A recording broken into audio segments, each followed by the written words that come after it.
Olá, boa noite.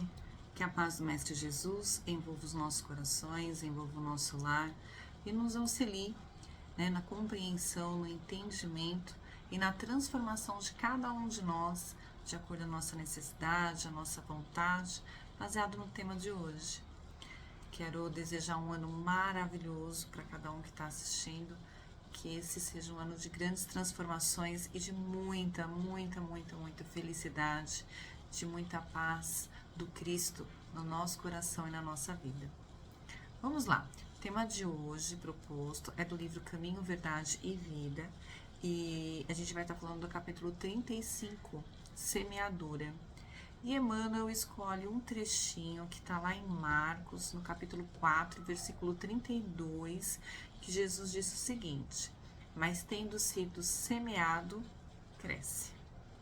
Então hoje nós vamos falar de semeadura, essa palavra que o Evangelho nos traz diversos momentos, Jesus através das parábolas, nos falando sobre a semeadura. E a gente pode falar de várias coisas, que a gente já ouviu nesse período de estudo. E algumas que a gente constata diariamente a sua verdade, a sua ação em nossas vidas. Uma delas é a semeadura é diversificada. Cada um planta exatamente aquilo que quer. Porém, a colheita é obrigatória. Ainda falando de semeadura, a gente sempre utiliza também uma expressão dizendo assim: olha, não adianta a gente plantar banana e querer colher limão. A gente vai colher os frutos de acordo com aquilo que nós plantamos, de acordo com a nossa dedicação nessa semeadura. Então, hoje a reflexão que Emmanuel vem nos trazendo é falar sobre a semeadura. E para começar, Emmanuel traz um textinho aqui maravilhoso, no seu início, falando o seguinte: é razoável que todos os homens procurem compreender a substância dos atos que praticam nas atividades diárias, ainda que estejam obedecendo a certos regulamentos do mundo que os compelem a determinadas atitudes, é imprescindível examinar a qualidade da sua contribuição pessoal no mecanismo das circunstâncias, porquanto é da lei de Deus que toda semeadura se desenvolva. Chama a nossa atenção quando ele fala assim, a gente compreender as substâncias dos atos que praticam nas atividades diárias. Então, assim, quais são as nossas intenções? As nossas intenções em cada atitude. Isso é muito importante, porque o Evangelho nos traz uma constatação que fora da caridade não há salvação. A pergunta na nossa intimidade é que se no momento em que nós realmente estamos à disposição no trabalho, estamos ali por amor, estamos ali por caridade. Se às vezes as nossas atitudes, elas não estão ali com intenções de um reconhecimento aqui, com as intenções de comentários favoráveis, olha que sensacional, aquela pessoa fez isso de bom, ela é tão caridosa, ela é tão desprendida, ele é tão assim. Será que as nossas intenções, quando nós fazemos o nosso trabalho em todas as áreas, a maneira como nós nos manifestamos no mundo, é uma intenção genuína? É uma intenção de auxílio? Ou é uma intenção de reconhecimento? Isso muda totalmente qual é a semeadura que nós estamos ali buscando e fazendo. Então, a compreensão das nossas intenções, ela já é um passo.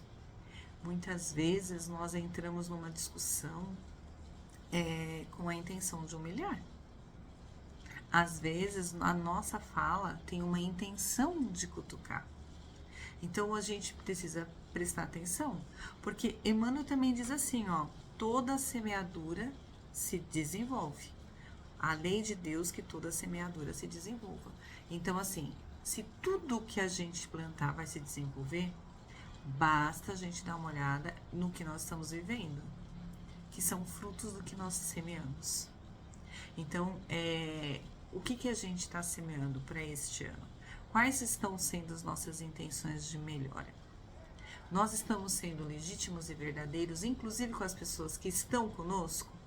Ou em algum momento nós temos ali algumas intenções ocultas que nos favoreçam? Se isso for, a gente começa a pensar que tudo que a gente faz exige de nós trabalho, exige de nós atenção. Então a gente precisa estar atentos para as nossas escolhas e para as nossas atitudes. Nós somos pessoas que desenvolvemos vícios de todos os tipos. Às vezes a gente senta no mesmo lugar, a gente tem vício de sempre fazer as coisas do mesmo jeito, a gente tem algumas coisas que a gente até faz no automático. Então, hoje em dia, na correria, é extremamente normal as pessoas estarem ligadas no automático. Então, ali, no que nós estamos fazendo, não há intenção, não há presença. Para que haja intenção, para que a gente realmente faça o bem, a gente tem que estar presente, temos que estar alertas, porque se a gente não estiver dessa maneira, a gente vai perder grandes oportunidades, perderemos oportunidades magníficas de servir e de semear. Emmanuel ainda diz o seguinte, o bem semeia a vida, o mal semeia a morte. O primeiro é o movimento evolutivo nas escalas ascensionais para a divindade, o segundo é a estagnação. Então, assim, o bem nos faz entrar em movimento. Nós nos movimentamos por nós e pelos outros. Início de ano é bem isso, a gente fica aí pensando tudo que a gente poderia fazer, onde a gente pode melhorar. E daí, a gente começa a perceber que tem várias sementes a serem lançadas na terra, que exigirá de nós muita atenção, muita disposição, presença e tarefa. Trabalho, e aí por vezes a gente termina desistindo. Então, assim, semear o bem é se colocar em movimento. Ficar semeando a morte, que se diz aqui, é a estagnação, porque a gente perde a oportunidade de fazer coisas melhores e fica ali perdido, estagnados em algumas situações. É interessante da gente notar que a doutrina espírita nos mostra essa estagnação através de seus romances, através das mensagens que a gente vê do plano espiritual, da seguinte maneira: encarnações e encarnações, repetindo os mesmos erros, ali amarrados às mesmas tramas, às mesmas situações. Muitas vezes a dor chega para nós para que a gente se transforme, para que a gente melhore. E aí a gente perde essa oportunidade de ficar ali, estagnado, ou ficar ali semeando ainda a intriga, a vingança. Muitas vezes passamos por processos bem difíceis, que seriam libertadores para nós, para darmos um passo e fazermos diferente. E a gente fica preso à vingança. Encarnações a encarnações, naquele círculo, cada vez com os seus desafios mais intensos, a gente se propõe a passar por ele, passa e no final nos vingamos. No final contraímos mais débitos com aquela pessoa, porque no nosso coração a gente ainda não está semeando de fato o bem. A gente não está semeando os movimentos que são necessários para a nossa ascensão. Então, esse é um pensamento para a gente rever. O que a gente tem repetido nessa encarnação de falhas, de pontos, de atitudes que já estavam na hora da gente mudar, que já estava na hora da gente semear algo diferente.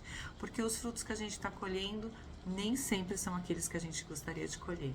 Então a gente precisa mudar a maneira como a gente faz, a maneira como a gente está agindo. Então é uma reflexão sobre as nossas semeaduras, sobre qual movimentação que a gente está fazendo, para que a gente não se perca nesse véu enorme de vingança, de ressentimento, né? Hoje em dia, assim, a gente brinca, né, que as pessoas estão cada vez mais se magoando com menos, né? Não é uma questão de direito, é uma questão de se magoar, de ficar ressentido com algumas coisas e de não sair dessa posição, ficar ali com esse ressentimento. Então, é como passar por isso. Então, cada um dentro de nós, na nossa intimidade, vamos estar buscando aí caminhos. Emmanuel coloca da seguinte maneira: muitos espíritos de corpo em corpo permanecem na Terra com as mesmas recapitulações durante milênios. É o que a gente terminou de falar, né? Ficar repetindo ali por tempos e tempos as mesmas situações. A semeadura prejudicial condicionou-se à chamada morte do pecado. Atravessam os dias, resgatando débitos escambrosos e caindo de novo pela renovação da sementeira indesejável. A existência deles constitui largo círculo vicioso, porque o mal os enraiza ao solo ardente e árido das paixões ingratas. Reconhecer o que é amor e o que é material, quais são os sentimentos nobres que a gente vai estar levando e as coisas que só vão ficar por aqui, nos ajuda a dar um passo, a rever algumas coisas, algumas atitudes, a largar algumas coisas que a gente insiste em carregar. Emmanuel coloca assim, somente o bem pode conferir o galardão da liberdade suprema, representando a chave única suscetível de abrir as portas sagradas do infinito à alma ansiosa. Só tem um jeito para a gente ter a liberdade, nos sentirmos libertos de uma maneira suprema. É a gente fazer a nossa parte com amor. A gente perceber que estamos no nosso caminho fazendo o melhor que a gente possa fazer. Haja, pois, suficiente cuidado em nós a cada dia, porquanto o bem ou o mal, tendo sido semeados, crescerão juntos de nós, de conformidade com as leis que regem a vida. Nada que a gente faça, seja bom ou seja ruim, vai passar desapercebido. Haverá em nós sempre a ressonância de tudo aquilo que a gente fez. Então, fez alguma coisa de mal, né? Semeou o mal, nós estaremos lá na colheita também. O mal é uma situação ainda da nossa ignorância, da nossa, às vezes, teimosia em permanecer em lugares que a gente sente dor.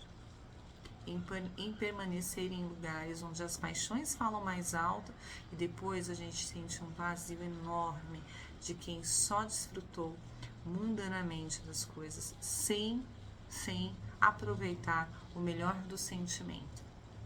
Então, essa semeadura pode ser feita e nós colheremos.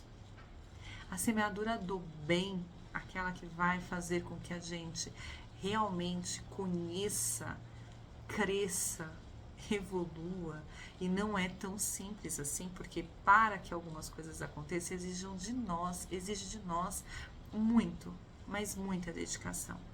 Então, assim, se a gente se esforça, se a gente estuda, a gente alcança conhecimento. Se a gente serve de verdade, a gente alcança, né, a fraternidade, a gente alcança sentimentos nobres. Se a gente se cuida, se preserva, se ama, a gente cria em nós condições de amar o outro e de entender, né, aquele ensinamento maravilhoso, né, fazer ao outro somente o que a gente gostaria que fizesse conosco. Hoje, se gostar de verdade, se respeitar, entender os seus limites, se dedicar, são palavras tão difíceis a serem utilizadas conosco mesmo. A gente às vezes se dedica, a gente ama e a gente cuida dos outros. Tá errado? Não, não tá errado. Mas amar a si mesmo, cuidar de si mesmo para dar o melhor ao outro, é compartilhar o que há conosco. E não ficar esperando que o outro faça por nós, mas sermos de fato quem está à frente servindo, sermos de fato quem está à frente levando o seu melhor, ofertando esse melhor e cuidando dele. Então nós precisamos cuidar de nós espiritualmente, nós precisamos nos fortalecer, nós precisamos orar, nós precisamos ter conexão com Deus, porque tendo isso, a gente consegue levar ao próximo. É difícil falar de conexão, é difícil falar de amor, quando isso ainda falta em nós. Então, que as nossas atitudes estejam guiadas principalmente em nos fortalecer com o que há de melhor servindo a nós para servir também ao outro, trazendo a nós conhecimento para ter como compartilhar com os outros e aprender com os outros. Que essa oportunidade que está sendo dada de semeadura para nós não passe desapercebida. Muita luz, muito amor a todos, né? Que a paz do Mestre Jesus nos envolva sempre. Até mais.